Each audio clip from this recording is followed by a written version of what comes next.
They told me strength was in the fists, that it came with clenched knuckles and broken noses, that it lived in the veins of men who never flinched, never cried, never cracked under pressure. They said it was about volume, how loud you could shout, how much space you could command, how hard your words could hit. And if that didn't work, then your fist would finish the conversation. They said strength was found in scars, in how many you carried, in how long you could bleed and still keep standing. They told me a man's worth was measured by how well he could take the pain, bury the softness, and keep moving forward without letting anyone see him limp. But I've walked through fires that left no burns on my skin, only charred whispers in my mind. I've fought battles that never made it to my hand, but raged inside my chest. The kind of battles no one claps for. No medals, no victory chants. Just a silence that follows a night you thought might break you. I've smiled while I was drowning. I've said I'm fine with a voice steady enough to convince even myself. I've shown up when I wanted to disappear. I've loved people who left. I've forgiven those who never said sorry. I've learned that you can be surrounded by people and still feel like you're the only one in the room fighting to stay alive. And in all of that, not once did my fist make me strong. So I started asking, where does true strength really live? Does it live in the gym, in the weights we lift to avoid the ones we carry inside? Does it live in how much we provide, how busy we stay, how tired we feel at the end of the day? Or is that just survival wearing a mask called manhood? Does it live in silence, in the way we bite our tongues and swallow our truth because we were taught vulnerability is weakness? Or in the way we walk through life wearing armor that gets heavier every year, just so no one sees that we're afraid?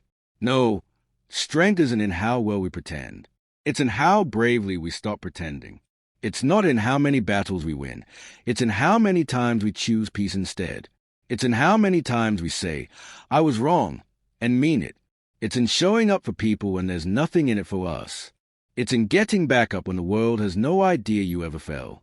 Is it in the gym, in repetition, in the way the heavy bag swings when your anger has nowhere else to go? Maybe for a while. You hit harder, you sweat more, but nothing inside truly changes. You get stronger on the outside, but the echoes inside still feel hollow. Because this isn't where strength begins. This is just where it hides, hoping you won't look deeper. True strength? It's in the silence, the kind where no one's watching, the kind where your demons whisper the loudest. It's in the moment you choose to stay when every part of you wants to run. It's choosing presence when escape feels easier, when walking away would hurt less, but staying means something greater than comfort. Strength is when your hands, once used to fight, learn to care. When you learn how to braid your daughter's hair before school. When you show up every single day, not because you have to, but because someone is watching. And they are not looking at your muscles. They are watching your choices, your patience, your warmth. Strength is accountability. It's taking the fall for something you could have blamed on someone else, because integrity means more than saving face. It's speaking up when silence would be easier.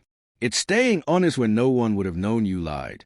I've seen strong men cry, not because they are weak, but because they finally stopped pretending to be made of stone.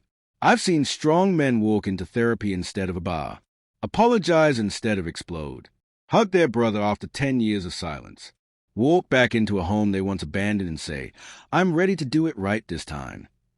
The strongest men I know aren't loud. They don't need to dominate a room. They don't need to win every argument. They are steady.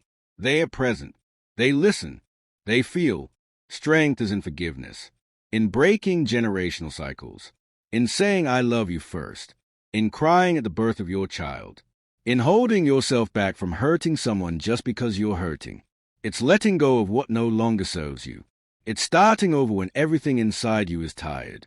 Strength is not about having all the answers. It's about asking better questions. It's not in controlling others. It's in mastering yourself. Real strength doesn't need a stage. It doesn't demand applause. It's quiet. It's in the small, consistent decisions that no one else sees. The kind of strength that helps a man rise, not above others, but above who he was yesterday. That's the kind of strength that doesn't fade. The kind that leaves a legacy not of fear, but of love. The kind of strength that teaches instead of terrifies. That builds instead of breaks. That protects instead of controls. So where does the true strength of a man lie? Right here, in his heart, in the silent battles, in the small victories, in the love that no one can take from him, and in the man he becomes when no one's watching.